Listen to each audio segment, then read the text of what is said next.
we have seen a number of issues in transportation, and especially during this recessionary period of time, do act a little differently than we had seen in the past. You know, for example, in the past, we always felt that transportation was important and that people recognized how important that was. But just recently, a Pew study of 5 states, including my home state of Arizona, the 5 states being California, Arizona, Florida, Illinois, and New York, all important states, I would say, in terms of transportation issues, found that people were unwilling to support transportation. But worse, they were willing to divert transportation funding to other uses. They were quite comfortable doing that, especially in this time when our economy has seen such a significant recession.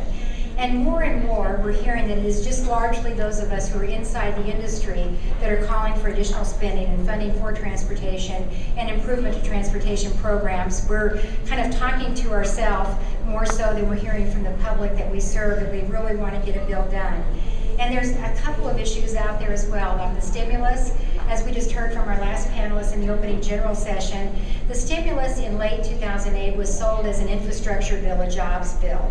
Well, what he showed you, and what we know to be true, those of us who are in the industry, was less than $50 billion of the $787 billion really went to transportation. But much of the public believes that more money went to transportation, which may contribute to there being less than a robust demand for additional funding and support for transportation. So those are some of the questions that I think we're going to talk with the panelists about in a few minutes here. We've also been asked to come up with 3 recommendations. That'll be the result of my esteemed panel here, as well as your questions and the discussion we have during this process. What are the 3 things that we would recommend Mobility 21 take on in order to determine the right amount of funding for transportation and the right programmatic status for transportation in the future? So with that, let me turn over to Joel, then we'll hear from Janet, and then end up with Kathy. Thank you all. Thank you, Madam Secretary. And thank you all for hosting and or attending this event today. For me, I'm always looking for a worthwhile excuse to spend the taxpayers' money to come back to California. And this will not be hard to justify. So I appreciate that. I think in the interest of time, and from our little pre-meeting huddle that we had with the panelists, what we'd like to do is as much as possible is to leave this open for questions and answers. And so I will try to keep my opening remarks here relatively brief. I think what I'll try to do is just tee things up to give the current state of play on where we stand within the federal government for funding for transportation. As most of you are aware, for surface transportation, our funding comes in the form of 6-year bills. The T cycle. We've got ICE-T, T21, and Safety Loop. And now we are patiently waiting for the next T, or what will likely break the cycle of bills named T to be passed. And as the Secretary mentioned, we're now in the 2nd year after which a bill should have been passed, and we're living off of continuing resolutions or interim funding. The House and the Senate committees, the House Transportation Committee chaired by Chairman Oberstar, has already put together, from their perspective, a very comprehensive bill well over a year ago, kind of soup to nuts, all the reforms they'd like to see. The good news, both on the House side and to a similar extent on the Senate side, is both of those bills were crafted with a lot of bipartisan play. So the Chairman Oberstar on the House side, Chairman Barbara Boxer on the Senate side, really engaged with the minority so that even if there is a substantial change in the composition of Congress post-November, that there will be, you should not necessarily see a urge to throw out completely the work that's been done by the transportation committees. Now, the challenge is, especially in the House bill, which has gone further into detail, that Chairman Oberstar has put together a bill that would be about $500 billion to fund over a 6-year period. And from his perspective, that doesn't even include the roughly $50 billion that the President would like to see added for high-speed rail funding for that period. And if you look at the last bill, the last 6-year bill that was done, when Secretary Peters was our Federal Highway Administrator in the Department of Transportation, we put together a bill that at the time was thought to be about a $286 billion bill, given the funding sources that we had over 6 years.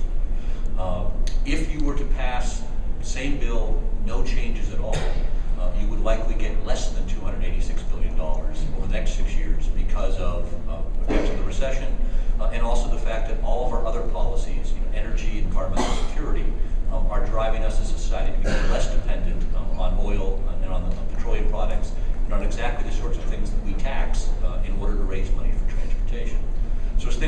now we have, among the transportation community, indisputably more demand for transportation funding, a higher need, and also indisputably less revenue coming in if we don't make a sea change in how we approach it.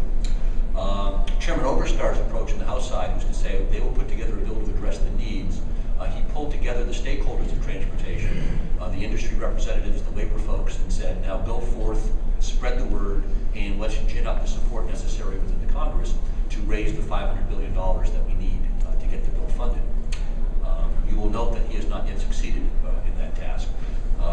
And after 2 years, I think, or over a year and a half, it's unlikely that effort driven by the transportation advocates will succeed in getting the funding that he was looking for. On the administration side, we have put down a couple of very clear markers. The president early on has said in this economy, he is not in favor of a gas tax.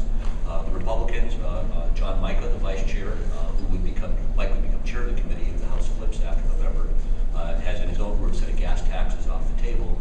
And as our transportation secretary, Ray LaHood, says, he says, I was elected as a Republican 7 times as a congressman from Illinois, and I now serve President Obama in the cabinet because I'm in touch with my fellow members of Congress every day. He says, I'm not aware of a single member, I am aware of hardly a single member or a challenger who is running their campaign this year who hopes to win, who is campaigning on the basis of raising the gas tax, or in fact raising any taxes to pay for transportation.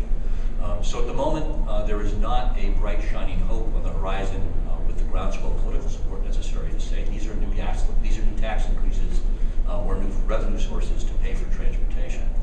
Some of the path-breaking work that was done during Secretary Peters' time as the Secretary of Transportation was looking at outside sources, whether they be public-private partnerships or identifying core programs so that we can at least better focus where our transportation funding is going.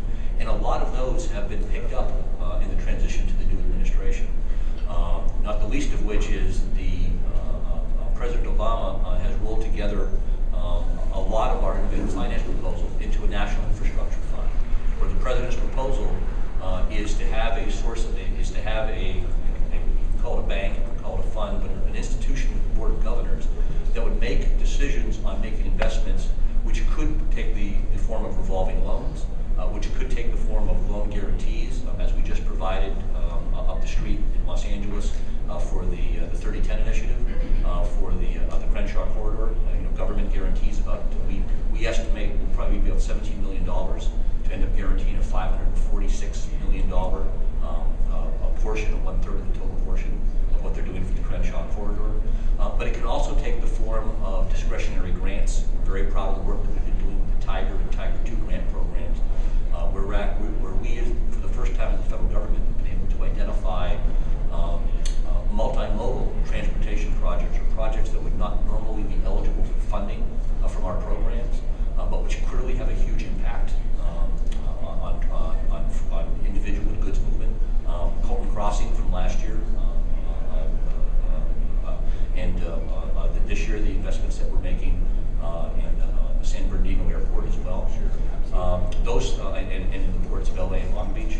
Those are the sorts of innovative things that we can do to better leverage the federal funding that we have.